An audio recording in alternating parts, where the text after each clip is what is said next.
In the early morning hours of March 24th, 1998, 23-year-old Amy Lynn Bradley vanished from the balcony of her family's cabin aboard a Royal Caribbean cruise ship. Just a few hours early, she'd been at a party, joking with her brother, dancing with the ship's band, and planning out the next day's adventure in Curaçao. By sunrise, Amy was gone. Her sandals were still on the balcony. Her cigarettes were missing. Her keycard and license were gone too, but everything else had been left behind.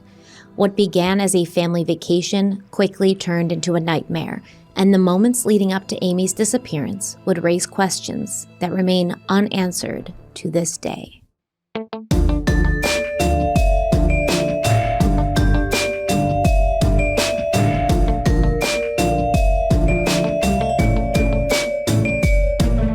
Hello, everybody. Welcome back to Crime Weekly. I'm Stephanie Harlow. And I'm Derek Lavasser.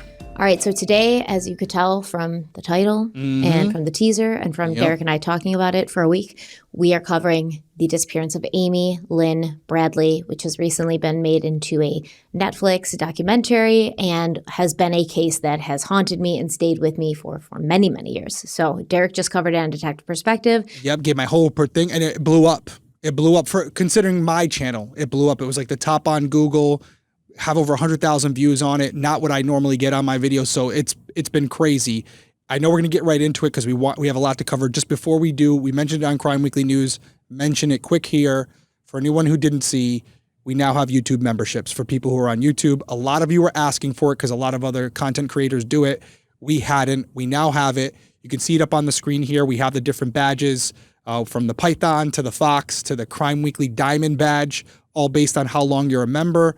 With it, your replies and your comments get highlighted. You can also leave different emojis that are specific for us. It's like a picture of Stephanie, a picture of me. We're going to be adding more emojis to it as well.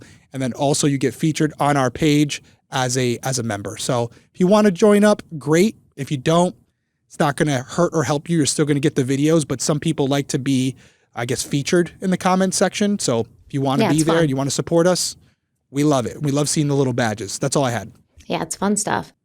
So, yeah, let's get right in because I'm actually very excited. I'm very excited to talk about this with you. The fact that I don't sound like a bumbling moron on this one, or maybe I will. Who knows? The fact that I'm coming into it not blind. No, that's a preemptive. I don't sound like a bumbling moron. No, I'm just kidding. Yeah, no. So, I mean, it's like it is a little different for me, and it's nice to not be completely, not have you have all the facts in your back pocket.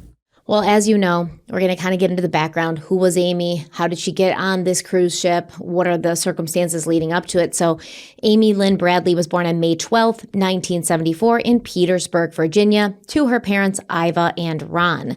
She and her younger brother, Brad, who was born 2.5 years after her, they grew up in Chesterfield County. This is a suburb just outside of Richmond. Now, from the outside, the Bradleys looked like everything a family was supposed to be. Close-knit, loving, full of laughter. Amy's childhood friend Erin spent a lot of time at their house and later said that they were the kind of family people dreamed being a part of. They were good people, inviting, wholesome, warm, everything that, you'd kind of want to include yourself in.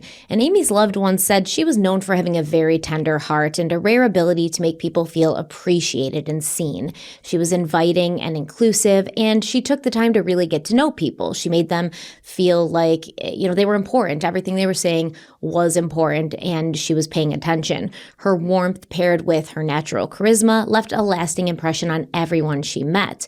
But Amy wasn't just kind. She was also fiercely athletic. The Bradley home was filled with trophies from the 5 sports Amy played growing up. And those sports were soccer, softball, swimming, basketball, and volleyball. So she was very, very busy.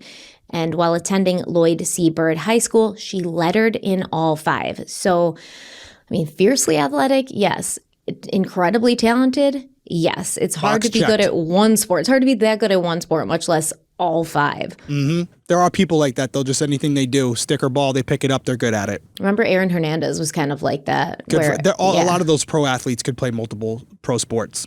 And she also worked as both a lifeguard and a swim coach. So that's important to know. Amy Bradley, excellent swimmer. Very good. Well, right? I have something. Here, I'm going to put this out here right now, okay? I have to let you, we talked about it before we hit record. There's a lot of exposition. Not everyone knows Amy's case. So I'm going to bite my tongue on a lot of this to let you get all the facts out before we dive into it. And so just know, if you already watched Detective Perspective, I'm going to wait. I'm going to wait till Put a pin in it. Stephanie gets everything out there, and then this is a multi-part series. So I'm holding back. Okay. Yeah, put a pin in it. Make a got note it. of it. It's killing me. You're gonna boomerang that back to me. Because we can debate that for 20 minutes right there. I'm not going to do it. Yeah, incredibly strong swimmer. Incredibly strong swimmer. I mean, you have to be, right? You're a swim coach. You teach other people to swim, and you're a lifeguard. You save people from drowning. I'd say you're a strong swimmer. Yeah. So if you weren't intoxicated or hit anything on the way down, if you had fallen, then you wouldn't. Yeah, you'd be an excellent swimmer. I couldn't help it. So she worked as a lifeguard and a swim coach. But it was always basketball where Amy really stood out and where she really would shine. She was a confident point guard who brought a lot of energy to the court. I mean, just in general, she brought a lot of energy to everything she did. She was super energetic, super happy, passionate, really just the kind of person that you're like, hey, this is a fun person to be around. She's outgoing, enthusiastic about the things she likes. Once again, enthusiastic about people talking to her, telling them about themselves. She was never somebody who was like, I'm bored with this conversation. She's very, brought a lot of energy to everything she did. And Amy's high school coach said, quote, she was the best ball handler and passer I ever coached. She loved the game. She worked real hard. She was very intense. She just seemed to be excited about life, end quote. Now, as a senior, Amy averaged 13 points, 5 steals, and 4 rebounds per game. She helped lead her team to the Dominion District title and earned all district honors 3 times. Now, I'm not a big sports person. I didn't play sports. I played soccer here and there, but I wasn't competitively playing sports. What does this mean? Earned all district honors. That's a good thing. Yeah, it's great. So basically, there's every district that you play in is obviously multiple teams, and they pick the best players from that district to be on the all-district or all-state team. Essentially, she was really good. We'll just put it that way. I don't know how many schools were in that district, but more than one, and she was one of the best. So when you're saying she earned all district honors, does that mean when she was put on the all district team, she won honors even amongst all of those elite athletes? No, they don't actually. Usually those teams don't actually play. So you'll play for a certain high school, and they'll pick an all district or all state team, and it's just an honorable thing. You're mentioned in the paper or something where that team doesn't actually get together and play other teams. Okay, so they're just a team of people that are the top of top of their game in their sport. Okay. Yeah, they get recognized as being all district or all state. They don't actually play. So Amy was also named to the All Central Region team. I would assume that is also a good thing. She was so good that she earned a full athletic scholarship to Longwood College, which is a public university in Farmville, Virginia. So at Longwood, Amy majored in physical education with goals to be a teacher. She started more than half of the 87 games she played during her 4-year career, and as a senior, she averaged 9.7 points per game, which was her highest college stat. She even tied a school record after scoring 7 3-pointers in a single game. Now, I do know basketball because I don't watch sports and I don't play sports, but I love college basketball. Yeah, watch out, Caitlin Clark. She's coming for you. That's amazing. Yeah, 7 3-pointers in a single game. That's good. If I was watching a college game like that, Syracuse was my team, even though they're not good anymore. But if I was watching a college game like that and somebody was scoring 7 3-pointers, I would be on my feet. I would just be absolutely out of my mind with excitement because that's very Curry. Talented. Yeah. Yeah, but do you know who that is? Yeah, of course. Okay, just checking. Golden State Warriors, right? Oh, look at wow, I'm proud. Do you know what number he is? I have no idea. Oh, damn it. The only reason I know this is because I used to do wood burning and somebody hired me to make a Steph Curry Golden State Warriors Steph Curry, number 30, Golden State Warriors, best shooter of all time. I wouldn't know that otherwise, I'm sorry. But those things come in handy if you're playing trivia. So at this point, basketball was such a big part of Amy's life that she got a tattoo on her shoulder of the Tasmanian Devil playing basketball. This is an important thing to remember, the tattoo, the Tasmanian Devil tattoo. She also had a green and blue gecko tattooed around her navel, a Japanese symbol on her right ankle, and a primitive Japanese sun on her lower back. So she's got some tats. She's tatted up.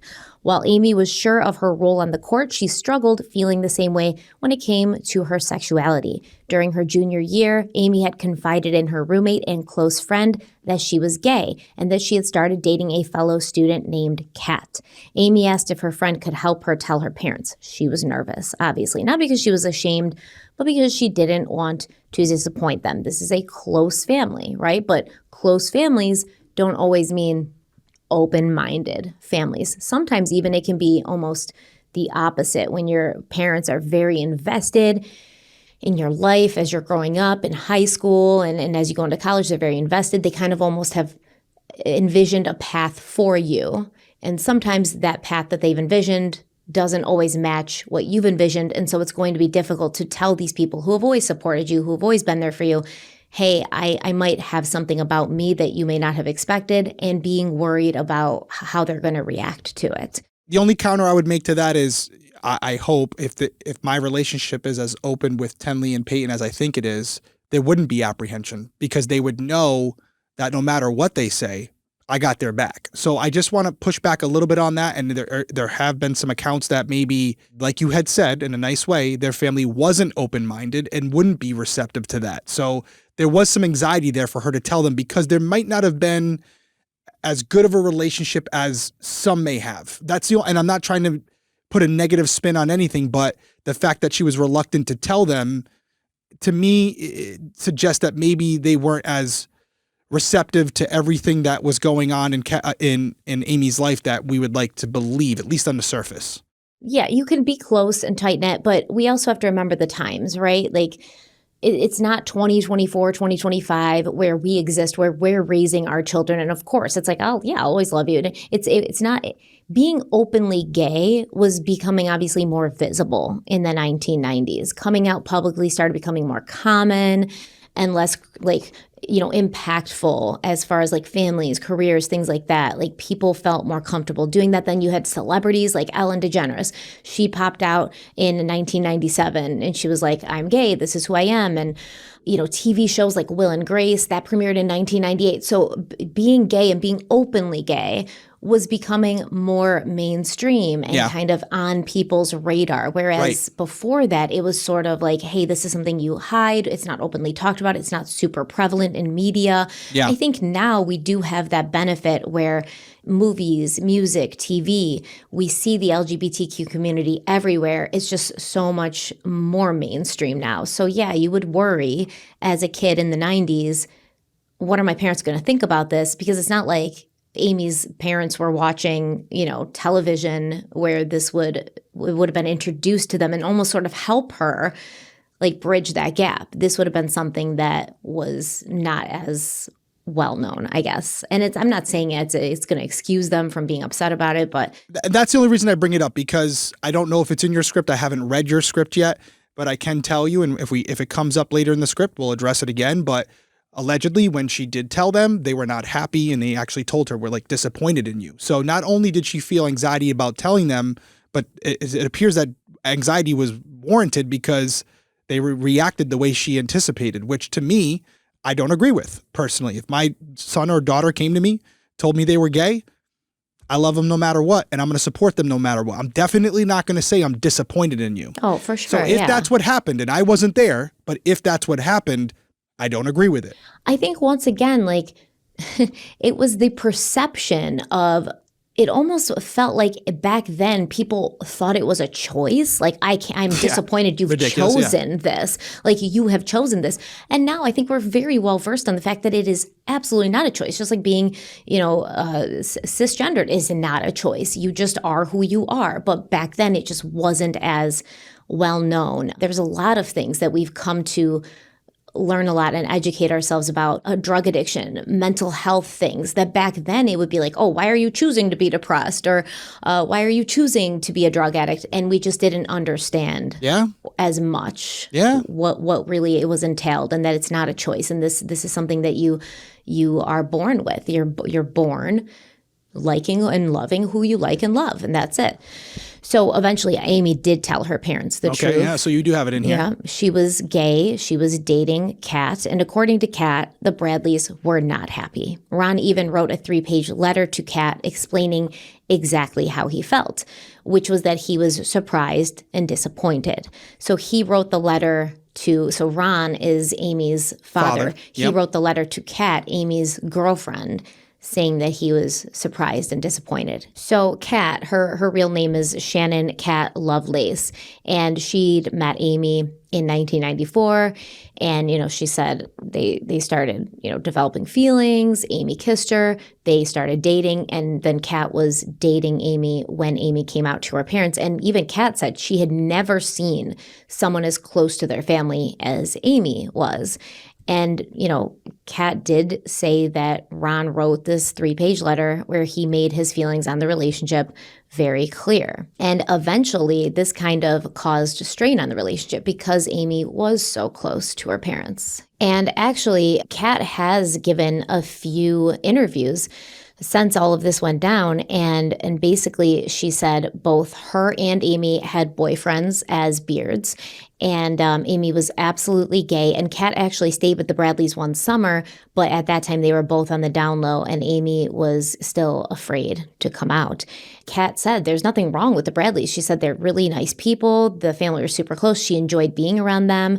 But she said she did feel like Amy's personality around her family was kind of performative. Like her parents and her brother didn't know every facet of her, and Amy had to kind of like put on a mask and a persona when she was with her family that she didn't necessarily feel she had to put on around her college friends and around Kat. And I wasn't trying to say they're bad people either. Like, they're just more, I guess I would word it as traditional, if that makes sense. At that time, especially. Yes, at that time. I'm not trying to frame them as bad people. So I just want to make sure that's clear. Now, I do think it's interesting that Amy's sexuality wasn't publicly discussed until the Netflix documentary aired, which has been 27 years after she went missing. And then after the documentary was released, Brad claimed the series had misrepresented Amy's identity, saying it portrayed her as a lesbian when she was actually bisexual. But it's unclear if that's even accurate, right? Because in the documentary, Amy's closest friends appeared certain that she was a lesbian. And like I said, Kat herself said, yeah, Amy had the boyfriend. I had a boyfriend too. Yeah, Kat was dating her. Yeah, like, but why would we were Kat lie? dating. We were not. She was 100%. Not speculatory. She was saying I was dating her. She was 100% a lesbian, not bisexual. The only reason she had a boyfriend at that time was because we didn't want to be open.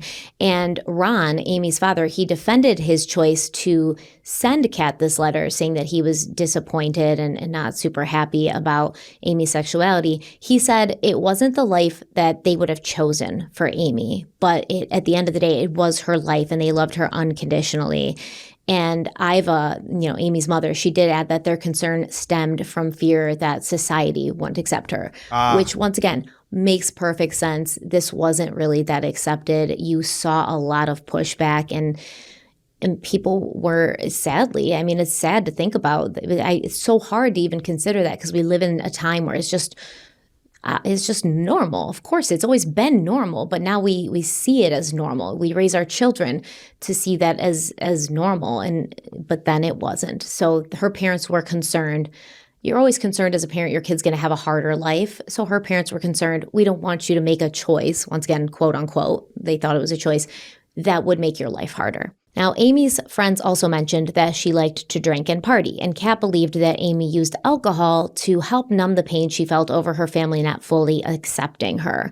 Another friend described Amy as carrying a kind of heaviness, a weight that came from feeling misunderstood by your own family, which is totally understandable. I can get that, people drink for different reasons, but sometimes socially, sometimes they just have one or two to have fun. But if you're drinking often, it's usually to hide from something, run from something, or to sort of numb yourself from something that you don't want to feel. And that makes perfect sense. Okay, we're going to take a quick break and we'll be right back. So summer is officially in full swing, which is great for so many things, beach days and barbecues and downtime and spending more time with your family and having longer days because it's getting dark later. But it's not so great for that ever-growing to-do list at home because I find during the summer I'm spending way less time at home. And you know what the to-do list is that I'm talking about. The patio furniture that's still in the box, even though it's almost August.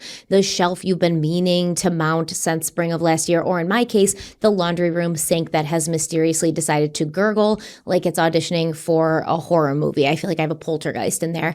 Now, I finally gave up and called in a pro using TaskRabbit, and honestly, I should have done it sooner, and I will from now on. TaskRabbit connects you with skilled taskers who can help with everything from moving and mounting to furniture assembly and home repairs. You just open the app, find someone based on cost, skill set, and reviews, and boom, book them. Some taskers are even available the same day, which is wild and so convenient. Now, the guy who helped me was on time, professional. He knew exactly what he was doing, and he got the job done in a fraction of the time it would have taken me to watch a YouTube tutorial and cry.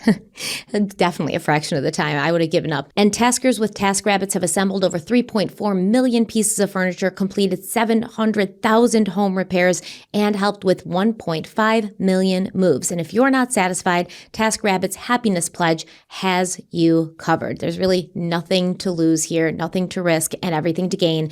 We love TaskRabbit, and Derek is going to tell you how you can check them out for yourself. Tackle your to-do list today and get 15% off your first task at taskrabbit.com or on the TaskRabbit app simply by using promo code CrimeWeekly, and Crime Weekly is all one word. That's promo code CrimeWeekly at taskrabbit.com for 15% off your task. TaskRabbit, book trusted help for home tasks.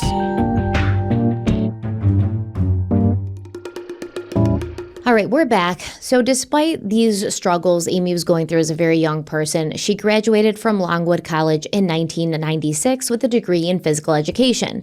She talked about going back to school for a master's in sports psychology or possibly even opening a sports bar. In the meantime, she moved back home and got a job waiting tables at Ruth's Chris Steakhouse. And her boss said, quote, she was great. She was always on time, always willing to work. The customers loved her, and she just always had a good time with all of the rest of the employees here. End quote. Not long after graduation, Amy reconnected with Molly, a childhood friend. Both women had come out during college and were now single. They went to a bar, danced, and caught up, and there was an instant connection. And from there, they started dating. But there was one complication. Molly was a photographer and had just accepted a job in Kentucky. She was preparing to move, but they decided to try long distance, and Amy started visiting on weekends. Things continued going really well, and Molly felt herself falling in love with Amy. But then in January of 1998, Amy called Molly and told her that she had kissed someone else after they had both been drinking. Amy said she didn't have feelings for the other person. In fact, the experience had confirmed her feelings for Molly. And some people online have speculated that the kiss may have been with a man and that Amy did it to be sure of her sexuality, but that's just speculation. Amy isn't here to clarify the truth, and either way, Molly said she needed time. She told Amy she wasn't ready to talk and stopped answering her calls. And obviously, Amy was devastated. She tried to win Molly back, but it didn't work. And once again, this is understandable. They're young people, number one. Number two, Amy's trying to figure out who she is, right? This is not a time to come out as gay when you don't have a lot of people around you who are also sort of versed in that process and how to move through it and find yourself. So she's still trying to find herself. And I think it's great that she was honest with Molly. She didn't have to be, but she says to Molly, this is what happened. And I wanted to be honest with you because I care about you, because I want something real with you, and because I want to go on with you in life. And I don't want this hanging over me. And it only made me feel more sure that I care about you and I love you and I want to be with you. But Molly obviously felt betrayed and hurt, and so she needed some time. I'm so glad that you're going this in depth on this, because some people at this point may be asking, why is Stephanie spending so much time on Amy's sexuality? In detective perspective, I don't do this deep of a dive, so I didn't. My shows are only an hour. But this is really important, and we're not going to talk about it now. We're going to talk about it when we start to go over different theories. But to give you a little tease, if you're to believe that Amy left the room to meet up with a man, that's not something you would expect from someone who's gay. So having this dialogue and talking about her sexuality is very important, because if you're to believe what you're hearing here, it doesn't give as much weight to the theory that she went to go meet up with a man. So it's something to me that was extremely important, and I'm glad you're spending so much time talking about it, because it will come into play later in the series for sure. Yeah, and I do think it's relevant that Amy's brother, Brad, would come out and say, oh, no, she wasn't like a full lesbian. She was bisexual, even though there's no evidence that she was bisexual, right? We know she had a boyfriend during college, but Kat says that's a beard. It was a cover-up. There's no evidence or stories or eyewitnesses who are like, yeah, Amy equally would kind of go out with boys and girls. No, she seemed to be at this point very focused into women, specifically on women. So for Brad to say, no, she was bisexual, I think that a lot of that is maybe not wanting to accept fully that she was a full lesbian. And also, it really doesn't add any foundation to the fact that she was hanging out with this guy and then she left her cabin again to go meet him if she's a lesbian, because why would a lesbian go out to meet a man in the middle of the night other than for some romantic tryst? And if we're to believe what, everybody who knew Amy as far as her friends knew about her, that wouldn't have been something she would do because she wasn't interested in men in a sexual or romantic way. Yeah, and I love that you mentioned that Amy's sexuality wasn't really mentioned until the Netflix documentary. And it was mentioned in there, but it wasn't a big thing. And I want to say this as we go over this series, because I do see a lot of people in the comments saying, oh, I watched the Netflix documentary and I believe this, or I believe this. I'm going to say this as someone who's been on multiple shows, that when these shows happen, whether it's Netflix or Discovery ID or even a show that I was involved in, which was the OJ series, when you want a show to get picked up, if they had came out and said, hey, we're going to do a series to prove that OJ was guilty, it wouldn't have got made. The reason the show got made is because someone came out, Bill Deere, and said, I can prove OJ's innocent. That's the angle that was interesting. So with Amy's case, the interesting angle here was that she was trafficked, not that she had fallen overboard. So for the sake of these series, and I'm talking about all of them, I ask you, when you watch the documentary or if you already have, to consider that. They are making a TV show. They are making something that they want people to watch. They're not necessarily trying to solve a case. So just keep that in mind, because I am giving them credit here, even though it doesn't sound like it, because the fact that they even brought it up in the series does take away from a little bit of the theory that she went to meet up with a man. And I respect and appreciate the fact that they included that. So I'm giving them a compliment. It might sound a little backhanded, but I'm just asking all of you, as someone who's been in this industry for over 10 years now, that when they make these shows, they make them so people see the title and want to watch it. That's all I'm saying. And I'll also say that I think a big reason why for decades Amy's sexuality was not included as part of her story is obviously because her family, the Bradleys, were the ones spearheading the movement. I would agree with that. Trying to find her and keeping her name alive, which is great. I am not saying anything bad about them. But of course, they're not going to lead with that. They're not going to lead. They don't want it to be included. They don't believe it has anything to do with anything. Correct. And I think I'm not spoiling anything here. They don't believe she fell over the cruise ship. So they believe that she was trafficked or something more nefarious took place. And to your point, the idea that if she was gay, she wouldn't go meet up with them could hurt that. So they're not leading with that.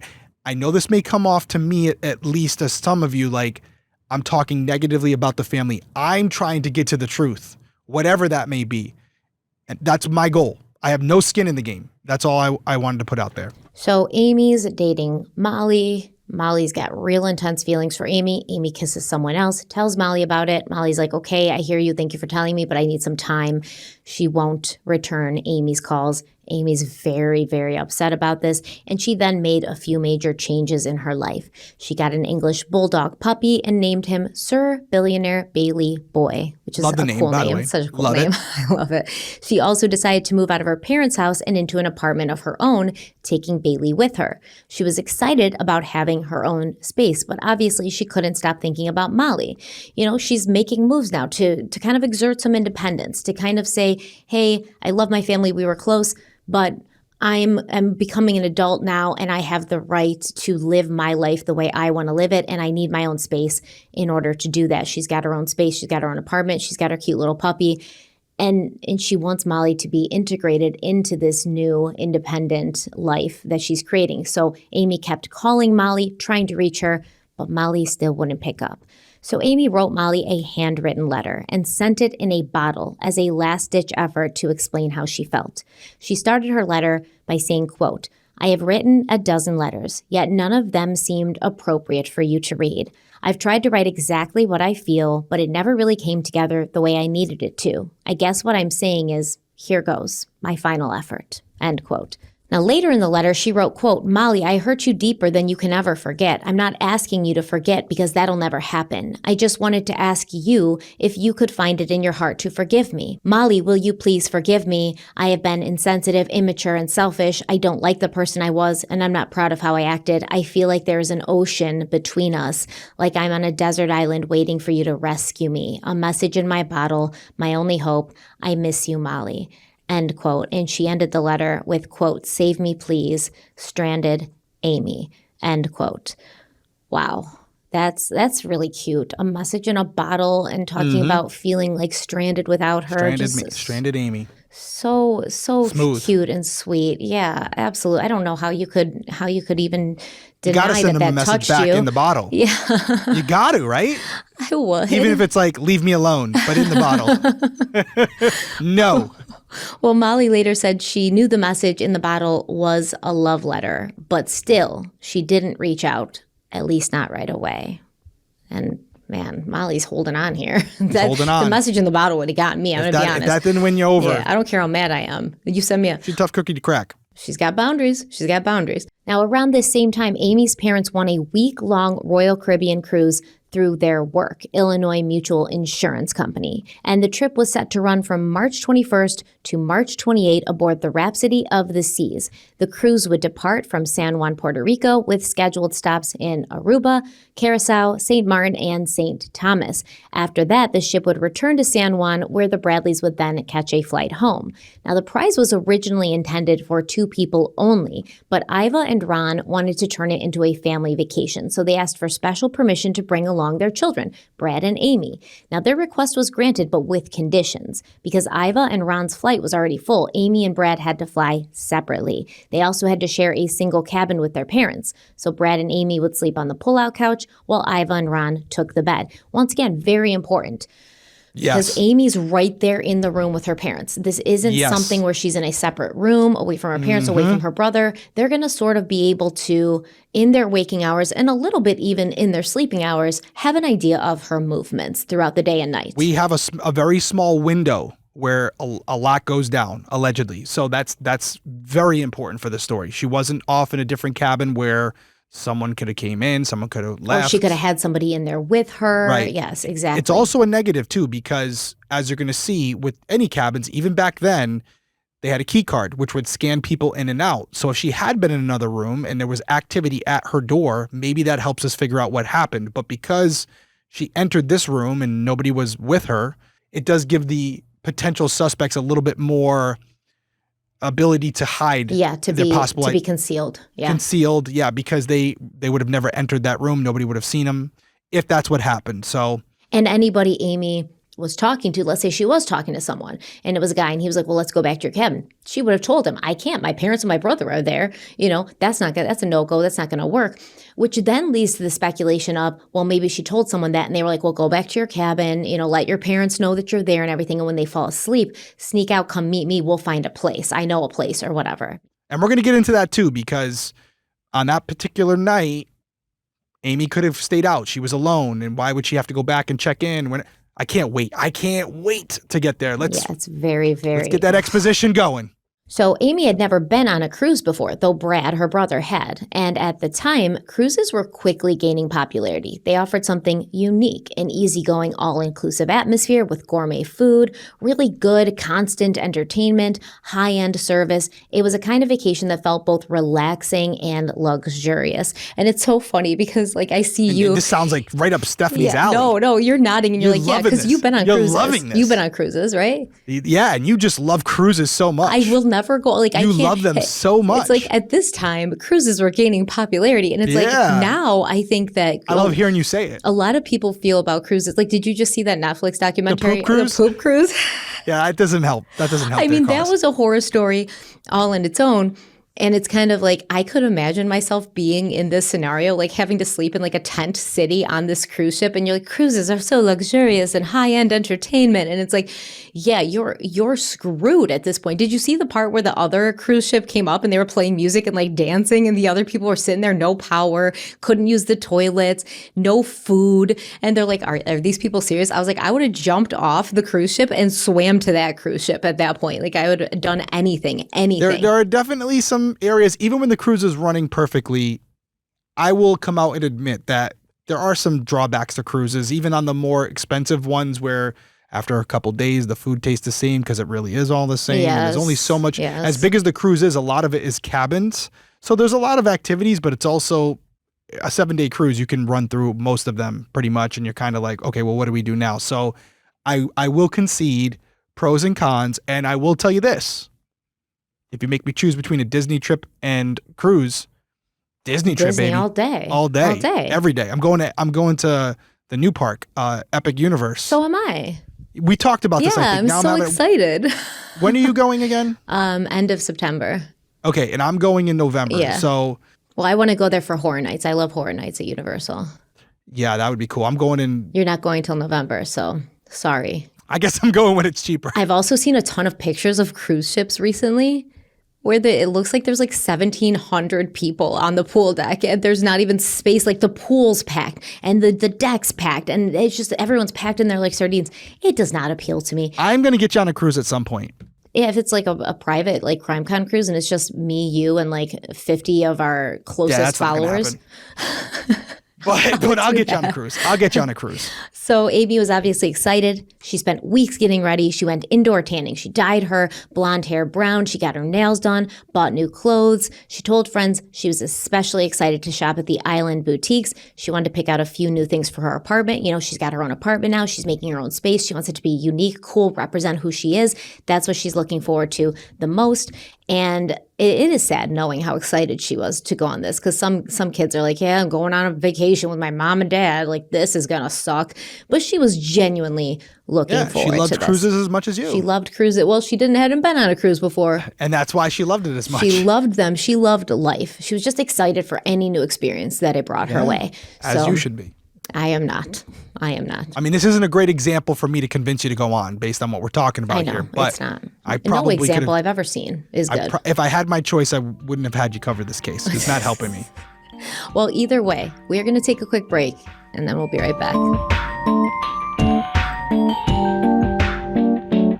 Okay, real talk. Have you ever stared at a wall of wine bottles in the store and thought, I have no idea what any of these words mean. I don't know what varietals. I don't know what's the difference between wines that come from Oregon and wines that come from California and wines that come from Europe.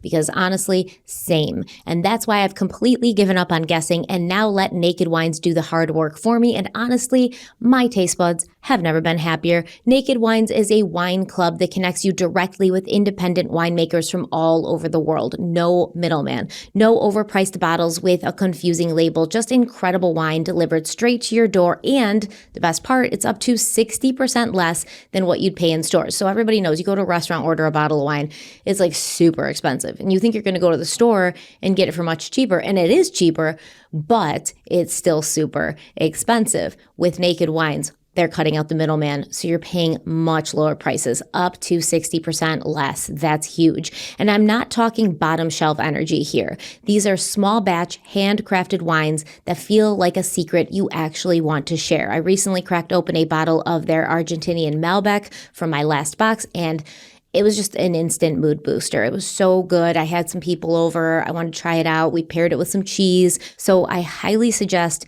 checking Naked Wines out. They're going to send you a box. You can see which ones you like, which ones you don't. You can move accordingly from there. But Derek is going to tell you how you can try them out for yourselves. Now is the time to join the Naked Wines community. Head to nakedwines.com/crimeweekly. Click enter voucher and put in our code Crime Weekly for both the code and password for 6 bottles of wine for just $39.99 with shipping included. That's Crime Weekly, all one word. That's $100 off your first 6 bottles at nakedwines.com/Crime Weekly and use the code and password Crime Weekly for 6 bottles of wine for just $39.99.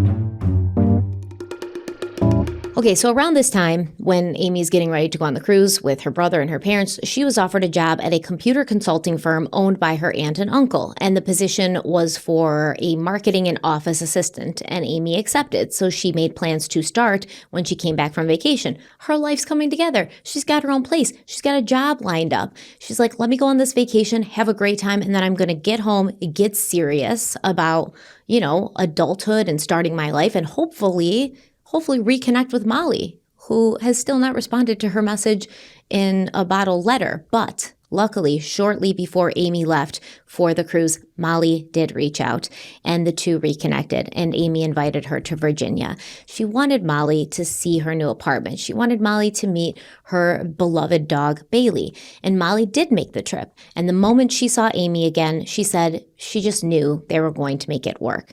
They made plans to see each other again on Easter, April 12th, after Amy returned from the cruise and started settling into her new job. And this makes me so sad because Amy really wanted Molly back. She really knew, like, okay, this is the person I want. I'm going to do anything it takes. I'm going to wait as long as it takes to have her back. And finally, Molly comes back, and I'm so glad they got to spend that time together before Amy went on the cruise. But I'm so sad that they didn't get to have this life together. Now, after the Netflix documentary came out, Amy's brother Brad claimed that Amy actually had a boyfriend named Tom at this time.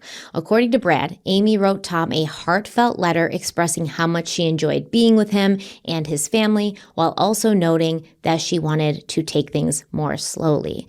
Now, some people have questioned that version of events. They believe that if Amy did date Tom, it may have been a part of a deeper struggle between her true identity and the expectations she felt from her family. And others worry that Brad is lying in order to spin the narrative regarding Amy's sexuality. Again, we don't know for sure what the truth is. Yeah, and we're not going to dive too much into it here with Brad.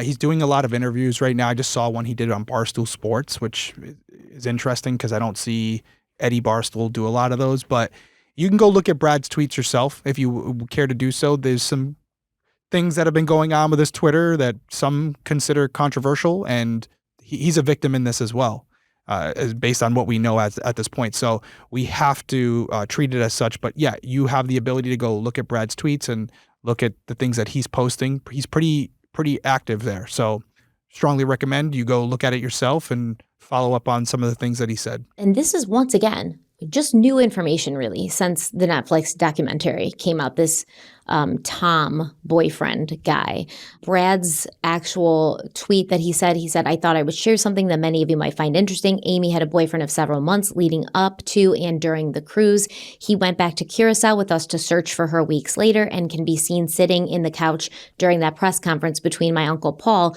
who was interviewed and also didn't make the cut, and my dad. They had tickets to go to New York to see David Letterman after she got home. He was in love with her and was obviously devastated. He was flown to be interviewed for the Netflix show for 5 hours, but ended up being completely excluded from the story. She actually broke up with Kat to start dating him. He knew about her alternating preferences. He means her alleged bisexuality.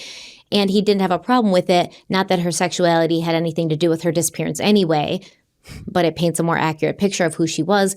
Please don't ask why he wasn't mentioned in the series, because I cannot tell you that. I would love to know why Netflix spoke with him for 5 hours and didn't feature him in the show.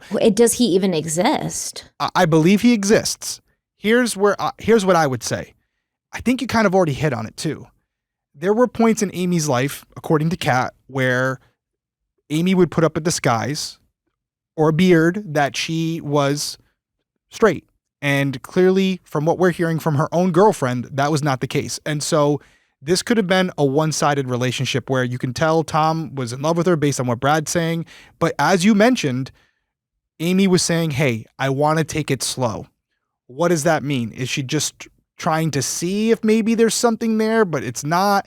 Because she seems like in these other letters that we have of hers, she's more straightforward and more passionate about her feelings. When she has feelings, she expresses them. When she has true feelings, like she did for Molly, she has no problem saying, I want to be with you. You're the one. She has no problem putting them in a bottle, right? But with Tom, maybe she said, well, I want to take it slow, meaning like, I don't want to kiss. I don't want to be sexual. I'm just trying to build a friendship and a foundation with you. See where it goes.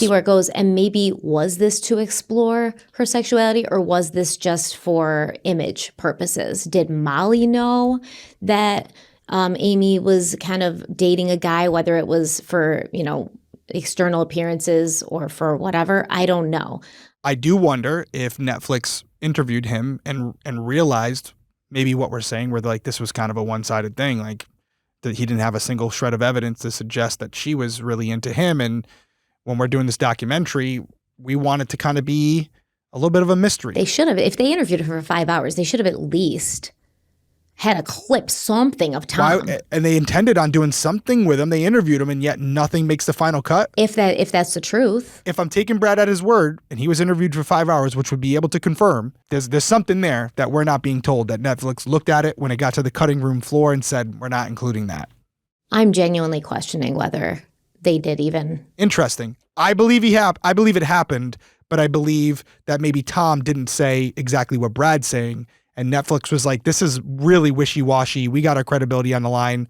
Cut it. It's not making sense to us. Maybe Tom was like, yeah, we were just really good friends. And might have had no weight on the case. Yeah. Maybe he did know that Amy was a lesbian and he was fine with just being friends and kind of pretending to be her boyfriend. I don't know. Tom, listen, nothing's stopping Tom from speaking out. Yeah, where's Tom? If you're seeing this, we'll talk to you. Where you at, We want to Tom? know what you had to say. Yeah.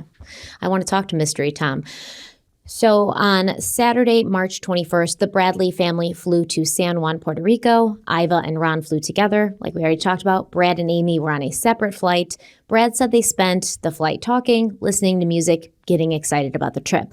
Once they landed in San Juan, the family had some time to kill before boarding the ship, so they went shopping. And Amy made a few purchases, including 15 rolls of film. She obviously had plans to take a lot of photos during the trip, some for her friends, some for a contest, others to display under the glass top of her coffee table in her new apartment. She had this cool idea to sort of, what do they call it? Decoupage, a bunch of pictures under. What did you just call me? Decoupage, I think they call I it. have no clue what that is. My daughter Nev is really into doing that stuff. And so I've always heard her say decoupage. I don't know. If that's a thing, that's the first time in 40 years I've ever heard of it. It's somewhere in my brain. But basically she would take all the photos, put them in put this sort of substance, this clear substance over to protect them, and then put the glass of the coffee table over it, and it would be really cool. And I also think that Amy was developing an interest in photography and taking pictures because of her relationship with Molly, who was a photographer. And as you know, when you care about somebody, your passions rub off on each other. You're kind of,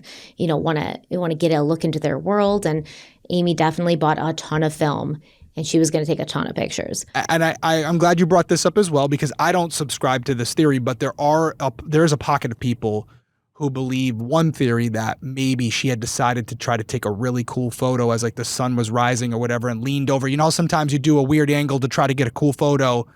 Some people say, oh, maybe she slipped while taking that photo. I don't believe that. Her camera was found, I thought. I don't know if her camera was found or not. If we'll probably get into that. I know we'll find out. But for me, I don't think you wake up at 5:30, 6 o'clock in the morning after a night of drinking and go, oh, you know what? Let me go grab my camera. You think that, right? Yeah. I would absolutely do that.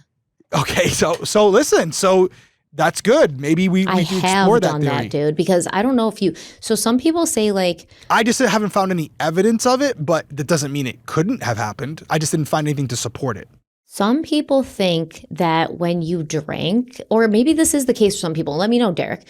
Some people think when you drink. Oh, why you saying it because you drink, I drink. Okay, some people think when you drink, you have really deep sleep. For me, it's the opposite. After a night of drinking, I have you're out. I'm not. I have a very restless sleep. It's like the alcohol is just making me wake up every 10 minutes. I don't sleep deeply. I have a really bad sleep. And in fact, I find the night after drinking, I can't sleep in. Okay. I'm always up early. So you're not, so you hearing this theory, and I'm sure you've already started to probably see it online when you're doing your research, but there are people who believe that's a possible theory, that maybe that would explain why she would be leaning over a balcony rail or something like that. So I'm sure we'll get into that as well.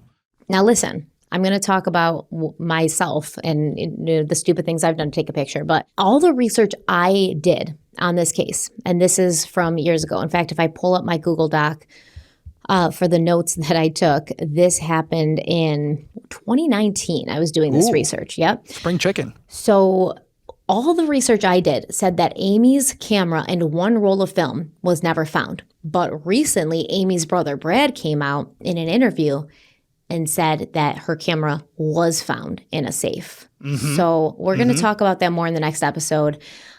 I don't know about that. And once again, this could be the whole, she wasn't a lesbian, she was bisexual. It could be this thing that maybe he's saying so that the whole theory of she got up there to take a picture and fell, and that's why her camera and one roll of film was less never likely. found, is not possible because her Right. camera was found. Yeah, if the camera was found in the safe, she wasn't taking a photo, right? Everything I have, yeah, exactly. Everything I have searched for, everything I can find online, Amy's camera was never found. So Yeah. that's interesting. But do I think it's plausible that she may have done something a little risky in order to get a really cool shot? Yes, I've done that. Like, I've been on vacation, woke up early, trying to get a good picture of the sun rising. Amy was in her cabin, according to her father. We're going to talk about all this. And then she would leave again and her flip-flops were there. So maybe she saw the sun coming up. She's like, hey, I'm up anyways. I've been partying all night. Let me run out to the deck really quick and try to get a picture. Or even on the balcony of her own cabin, say, hey, let me climb up here really quick and try to get a picture. Remember, Amy was incredibly athletic. She would have said to herself, I have the balance, I have the strength to be able to sort of like maybe straddle this balcony and get a picture. It's very possible. I'm looking at the interview right here with like the transcript, and it says right here, quote, we have her camera. It was in the safe in the room with all the film that she had bought. So again, it's one source. It's from him, but we've already talked about some stuff with Brad. Isn't this interview from like 4 days ago? Correct. It's the one you're referring to. So you've never said that to anybody before now? Yeah, I hear where you're coming from. I'm not pushing back on it. So I would if Brad's listening to this, I would encourage you, if you want people to believe what you're saying, I would encourage you to produce that camera, because I would assume there's pictures on that camera with the roll of film that might be of interest. Useful. Yeah, that might be of interest to law enforcement and the police. And as far as I know, officially, her camera was never found. Okay. Yeah, I mean, I agree. I would think law enforcement would have seized that camera and then maybe gave it back to them later. But the fact that it's in their possession, chain of custody, things like that. I mean, yeah, I completely agree with everything you're saying. Yeah, and I'd like to look at the serial number on that camera to see if it was, produced before Amy went missing on that cruise ship, or if this is a camera that was purchased after, that was just like the camera she had, so that they could say, we found the camera. Just saying. It's all things that definitely, as we go through the series, whether you want to or not, we have to explore all of it. Exactly. I'm not trying to be an asshole. Yeah, I'm not trying to be an asshole here and be like, Brad's lying or the Bradleys are bad people. I don't want, they lost their daughter. They lost their sister. In any circumstance, they are heavily and severely affected by this. It doesn't matter if she accidentally fell or if she was taken. It still is awful, no matter what way you look at it. So I don't want anybody to think, or for the Bradleys to think, that we're coming for them. But the point of it is to get to the truth. To find her. And we need accurate details and accurate depictions of what happened here in order to get to the truth. I think everyone's on board with that. Sometimes you got to go through tough terrain to get to the destination, and that's what we're doing here. So Amy also bought postcards when they were in San Juan to send to her friends. And on one, she wrote, quote, hey girl, it's gorgeous here. We leave for Aruba tomorrow. I'll be home Saturday at 10. See ya, Amy. Unquote. On another that she addressed to Molly, she wrote, quote, hey, it's beautiful here. Old San Juan has got some amazing buildings. I am taking pictures. Maybe you can see them at Easter. Wish you were here, Amy. End quote. So yeah, she's telling Molly, like, I'm taking pictures. Like, I'm taking an interest in the things that you like. Mm-hmm. I care about you. I want to be a part of your life. At around 4 p.m., the family boarded the Rhapsody of the Seas. And Brad later described the moment they stepped onto the ship as exciting. At the time, the Rhapsody was the second largest cruise ship in the world. It was also nearly brand new, having completed its maiden voyage just 10 months earlier in May of 1997. The ship itself was massive, 11 stories high, 915 feet long, and 106 feet wide. It weighed 75,000 tons and carried a crew of 765 with space for more than 2,000 guests. It was also strikingly designed. More glass had been used in its construction than any other cruise ship. Glass lined the public areas, creating uninterrupted views of the sea. Bay windows jutted out from the atrium, offering sunny spaces for passengers to sit and take in the ocean. And in the dining room, 6-foot portal windows opened the lower level to the sea, while the balcony offered floor-to-ceiling glass walls. Another major attraction was the solarium, designed with ancient Egyptian decor. Painted columns, hieroglyphs, and a pair of marble lions gave the space a dramatic feel. A retractable glass canopy kept the room protected from bad weather, while a nearby bar and cafe served guests lounging by the pool. The Bradley family's room was on the 8th floor of the ship. It featured a private balcony and a few chairs and a small table. When they first arrived, Brad invited Amy out to the balcony to look at the view. He asked her to lean over the railing, but she refused due to her fear of heights. Even though the railing came up to her chest, she wouldn't go near the railing on the balcony or anywhere else on the ship. She kept her distance. Once again, this is Brad's narrative. Has anyone else said that Amy's afraid of heights? Has anybody else stated, she really was terrified. She didn't want to go anywhere near that balcony. She didn't want to go anywhere near the railing. She was keeping her distance. Has anybody else said that about Amy Bradley? Or is this simply what her brother Brad said, which once again would set a narrative of how could she have fallen accidentally? She wouldn't even go near the railing. How could she have gotten up there to take a picture and fallen accidentally? She was terrified of heights. She was terrified of the balcony. Yeah, these are all questions that you have to ask, and they're uncomfortable to ask. And there might be someone else out there like a Kat or a Molly or even a Tom who would say, yeah, she was scared of heights. And that wouldn't be a stretch, right? I think a lot of people are scared of heights. And then I will say on a cruise ship, it is pretty high and it's a straight drop down. Yeah, very on most steep. parts of it. So I don't even let my kids go out on the balcony by themselves at all. Like there's a rule, you're not allowed to touch the glass. Unless I'm out there with you, you don't go out there. So and the railing, the balcony, it'd be a piece of big glass. Yeah, and you look right down. It's even someone like myself. I wouldn't say I'm scared of heights. I don't love heights. But yeah, the balcony, especially if you're in the 9th or 10th floor of that ship, you're a ways up there down to that ocean, and it can be a little intimidating. So I could definitely see her being scared of heights and it having an impact on her. But again, then why is she out on the balcony by herself? I don't know. There's a lot of thoughts that went through my mind. Well, we don't know. We don't know if she was. That's the point, right? There's a lot. You got to try to find the foundation where you know what you're hearing is true and go from there.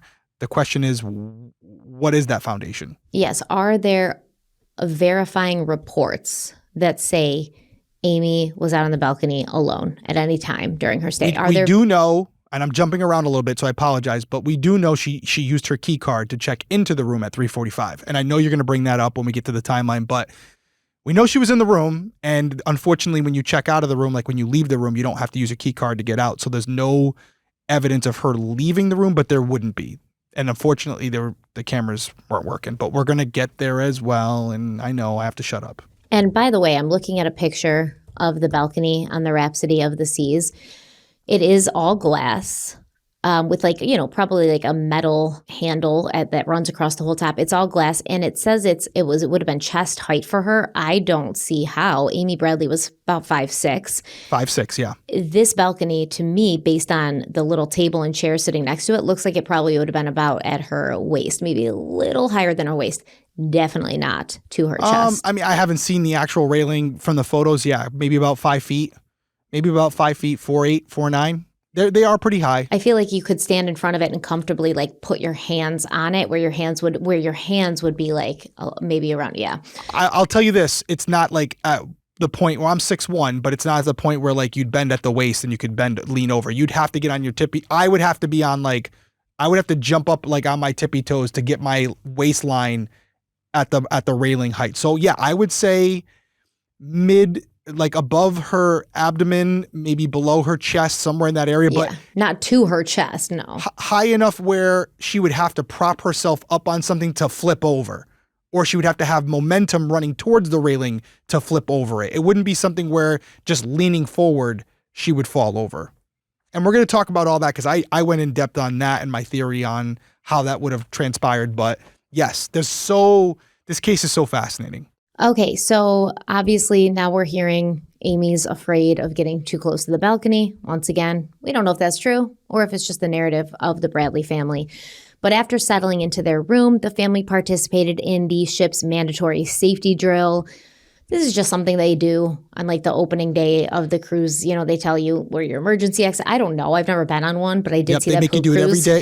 The first day of the cruise, you go down, you find out where you have to go in case there's an emergency. Yeah, where you go if there's an emergency, who you talk to. etc., etc. So that evening, they spent time in the casino and had dinner with some of Iva and Ron's coworkers. And the next day, Sunday, March 22nd, the ship spent the day at sea. The Bradleys explored the ship and took in the views of the crystal clear water. That evening, they called home to check in with Brad's girlfriend and Amy's friend Erin, who was staying at their house and watching Amy's dog Bailey. And Erin later recalled that Amy sounded upbeat on the phone. She told Erin, "Hey, I'll see you when I get back home. I can't wait to tell you about the trip." Now, in the morning of Monday, March 23rd, the ship docked in Aruba. This was their first stop, and the Bradley family disembarked together. They posed for a photo outside the ship. From there, they found a beach. They went swimming in the ocean, though Amy wasn't thrilled about it because despite being a strong swimmer, she didn't like the idea of swimming in the ocean because she didn't know what else might be swimming with her. Once again, I come back to this. Did Amy notoriously not like swimming in the ocean? I notoriously don't like swimming in the ocean, but if I'm going to swim in any ocean, it's going to be in the Caribbean, where they were. They're in Aruba, crystal clear waters. They're all blue, beautiful. You can see to the bottom. It's not like swimming in the Atlantic, where there's just a bunch of like silt and sand and everything's murky and you don't know what is swimming with you. Was this a thing that Amy didn't like to do, swim in the ocean, or was this her family saying she didn't like to swim in the ocean to further reinforce the idea that there's no way she would have gotten that close to the balcony? There's no way she would have, risked this because of how afraid she was of the heights and of the ocean. We don't know.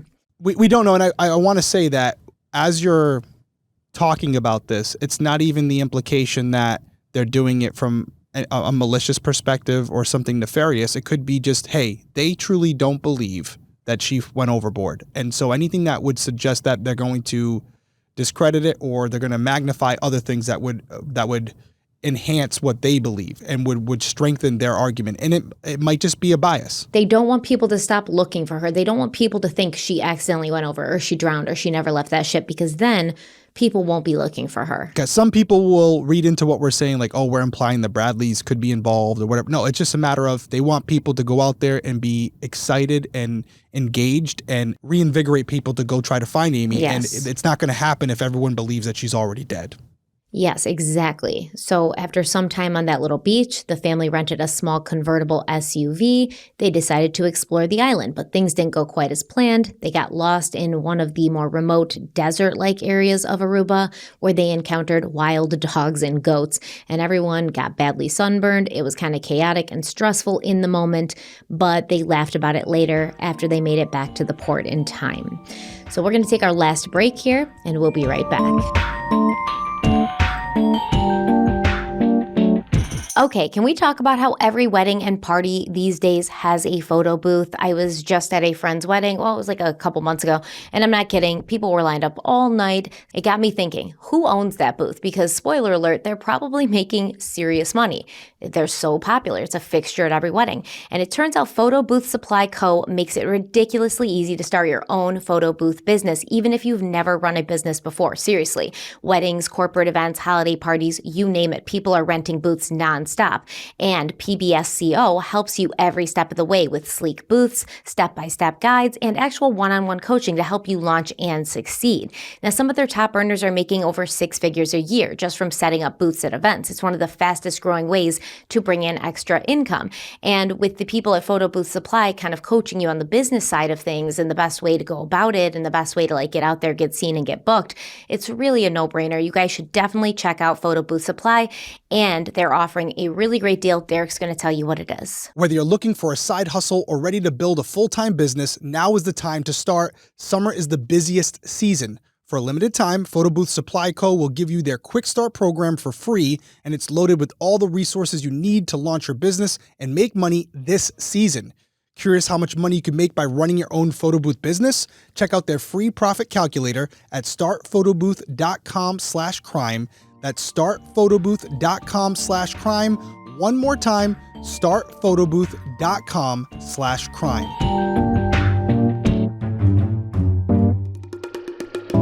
Okay, before reboarding the ship from Aruba, Amy did a little shopping like she was excited about doing. She picked up some souvenirs for her friends back home.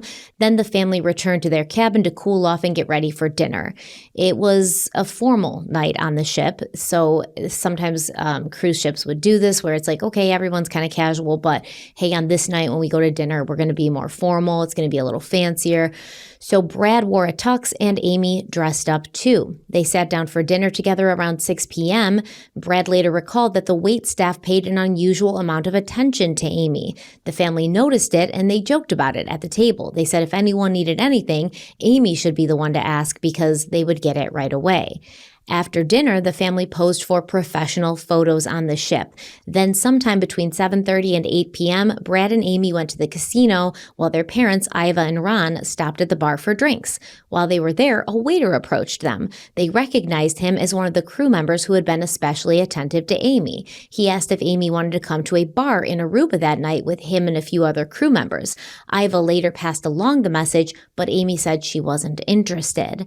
At 8:30 p.m., the family returned to their room to change into something more casual and comfortable, and then from 9 to 11 p.m. they attended a Mardi Gras themed party on board. There was music, dancing, food, drinks. Brad even entered a limbo contest and ended up winning. Now, throughout the night, Amy and Brad interacted with the band that was playing at the cruise that night, which was Blue Orchid. They made several song requests and hung around while the band played.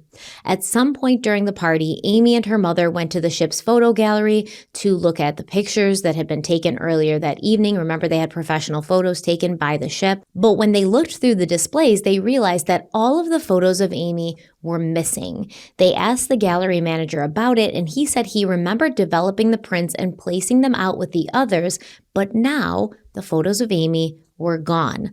Iva asked if the photos could be remade, and the manager agreed. So he did that. They got the photos, and after that, they returned to the party.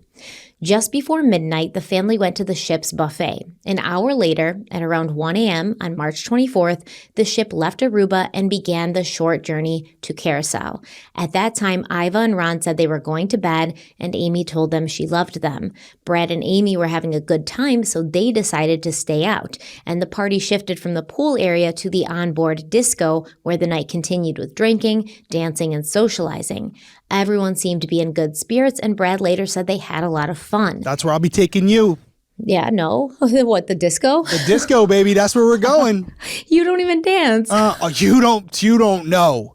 You just don't know, because I haven't put that on you yet, because I don't want to expose. That's something you got to earn. We've known each other all these years, but you're waiting for When was dancing? the opportunity for me to dance in front of you? There's been plenty of opportunities. You know, I'm always dancing. Why don't you dance? You dance all the time. I've literally seen you in the middle of a bar just dancing when there's not even music playing. So yeah, I mean, there's music in my head. Exactly. No, listen. There's always music in my head. Listen, you don't want that smoke, okay? I do. I want to see this now. Okay. I need to see this Come now. on a cruise. All right. Oh my God, is this? Is it the only place you'll allow me to see it? So that's where the action goes. That's where it goes down. If I do a cruise, it'll be the Crime Con cruise. The Crime Con cruise was a lot of fun. And then I will tether myself to you with one of those like leashes that people put on their parents. I like it. Or they put on their kids. Mm-hmm. Let's hand the leash off to one of you guys that are watching right now and say, hey man, I got to go to the bathroom. Just hold on to Stephanie. Yeah, as long as somebody's got me on a leash. Yeah. I'll just tie you up to one of the poles. Can you watch her? Yeah. Could you watch her for a minute? And then people will walk by and I'll be tied up, tethered with this leash. And I'll be like, can anybody give me a dirty martini and bring it here? Yep. I can't leave. Yep. So at one point, Brad said he saw Amy and a member of the cruise band, Blue Orchid, coming off the elevator and entering the lounge. This guy's name was Alistair Douglas, but he went by Yellow. Amy later danced with Yellow, but Brad was distracted talking to other people. He wasn't really paying attention. He said he wasn't in a protective mindset that night. Amy was his older sister, and she didn't seem like she needed looking after. Now, some accounts say that around 2:45 a.m., Ron woke up and realized Brad and Amy weren't back yet. So he was concerned. He went looking for them. He found Brad dancing with a group of young women at the disco. Amy was upstairs talking with the DJ and other band members members on the second level. Ron was satisfied at that point that they were both safe, still having fun, so he returned to his cabin. Other sources do not mention this interaction at all, so I'm unsure of how accurate it is, or was it not included in the early initial timeline and it was just something that maybe Ron remembered later. We're not quite sure. But either way, as the club started winding down around 3 a.m., Brad looked around for Amy. He spotted her on an upper-level balcony, standing with Yellow and a few others, possibly members of the ship's staff. The area appeared to be off-limits to passengers. Now, Brad left the club with 2 women and sat on the lounge chairs near a stairwell. He stayed there for about 20 to 30 minutes. While outside, he saw 2 other women, Crystal and Lori, who are going to later become important to this case. At around 3:35 a.m., Brad returned to the family's cabin where Iva and Ron were asleep. Brad stepped out into the balcony with a drink. A few minutes later, he said that Amy joined him. They both sat and smoked. They were unwinding after the night out, and Brad said that they'd both been drinking, but Amy handled her alcohol very well, and she seemed calm and in control. Like, basically, she didn't seem drunk. She didn't seem to be, like, slurring her words or not able to walk or be disoriented. He knew she was drinking, but she seemed fine. Which, by the way, is corroborated because the key card shows her checking into the room at 3:45. So that completely aligns. It shows somebody using her card to enter the room. That's fair. That's fair. Can we really say for sure it was Amy? We can't for sure. I'm assuming it is based on the accounts of what we have, and I don't necessarily at this point believe that the family members are suspects or persons of interest. So it seems to me that they're genuinely trying to find their loved one. And so based on what Brad has told us, based on what the key card represents, that timeline aligns, especially when you think about her leaving a public area and people seeing her going upstairs. And even Yellow has said that this was around the same time that they parted ways. So Amy and Brad are out on the balcony, smoking, sharing a drink. She's fine. And at some point, Brad said that Amy told him that Yellow had made a physical advance, either touching or trying to touch her chest, and she said she just shut it down right away. Brad recalled that Amy didn't seem upset by this, just annoyed. She brushed it off. They also were talking about the next stop, which was Curacao. Amy was asking what the plan was for the day. Brad wasn't sure. He said there might be jet skiing or exploring, but neither of them had looked too far ahead. They were just kind of in the moment, enjoying each other's company, having fun, unwinding from the night. So Curacao is just off the coast of Venezuela on the northern edge of South America, but it's not part of South America. It's actually part of the Kingdom of the Netherlands, and the island itself is relatively small. It covers only about 171 square miles. For comparison, the largest of the Hawaiian Islands covers more than 4,000 square miles. Now, the Curacao tourism website describes the island as colorful and vibrant, and it says it's home to some of the best beaches in the Caribbean. With 37 beaches in total, tourism plays a major role in the island's economy. Thousands of cruise ship passengers visit every year, and the coral reefs around the island are close to the shore, making it popular for snorkeling and scuba diving. Now, at around 4 a.m., Brad told Amy he was heading to bed. He knew they had to get up early, and he wanted to get a few hours of sleep. Amy told him she wasn't feeling well. She said the breeze on the balcony was sort of helping with her seasickness, so she planned to stay outside a little bit longer. Before Brad went inside, they exchanged I love yous. Brad later said that moment brought him comfort because it was the last thing they ever said to each other. He quietly closed the sliding glass door behind him and went to sleep on the pull-out couch. By around 5:30 a.m., the ship had entered the inland channel, heading to the harbor at Port Wilmstad on Curacao. And Ron, Amy's father, woke up and glanced around the cabin. He said he saw Brad asleep on the couch, and Amy was outside on the balcony, sleeping in a lounge chair. There was a pack of cigarettes beside her, and the sliding glass door was closed. Now, once again, Amy's afraid of being on the balcony, being close to the balcony edge, what would you call that? The railing. The railing, but it's glass, but it's a railing. But she's falling asleep on the balcony? I think she had a couple drinks, for sure. But she was fine. According to Brad, she was fine. It wasn't like she was like I'm about to pass out drunk. Maybe she had a couple, you know how sometimes you have a couple drinks and then it takes a little bit before they kick in? But either way, she was acknowledging that she didn't feel great when he went to bed, saying, hey, listen, I'm not feeling great right now. That could have been seasickness or it could have been a combination of both. So it is possible while sitting out there and you're feeling the breeze on you, you're tired, you've been drinking, you pass out. All right, so about half an hour later, this would have been around 6 a.m., the ship docked in Curacao. Ron woke up again. This time he said Amy was gone. The sliding door to the balcony was open. The pack of cigarettes that had been next to her was missing. Her sandals were still on the balcony, but she had brought several pairs on the trip. So he thought, he was like possible she'd grabbed another pair. Maybe she wanted to wear something different that day. They were going into Curacao. Maybe she wanted to wear an outfit that those other sandals matched. He didn't think too much of it. Brad later said the family has never been able to determine exactly which pair of shoes Amy brought on the cruise ship or which ones might be missing. She'd brought several, but without a full inventory, it was impossible to say for sure.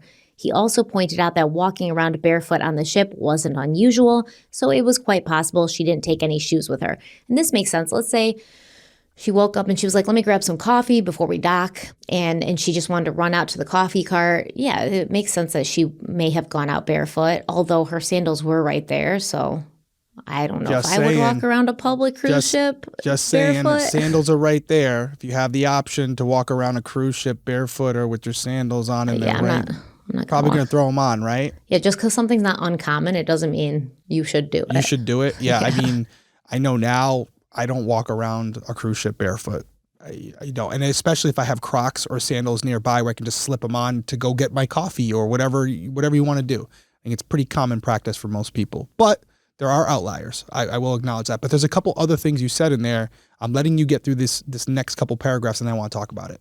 Yeah, for sure. And I do think that once again, and maybe this is what you want to talk about, but if the theories are something happened to Amy, nefarious, she was taken, and the theories are she accidentally fell off the balcony of their cabin, her cigarettes were gone, the sliding glass door was open, even though both Ron and Brad remembered it being closed when Amy was out there, that would suggest she had entered the cabin again. So she did not fall off because she'd entered the cabin again.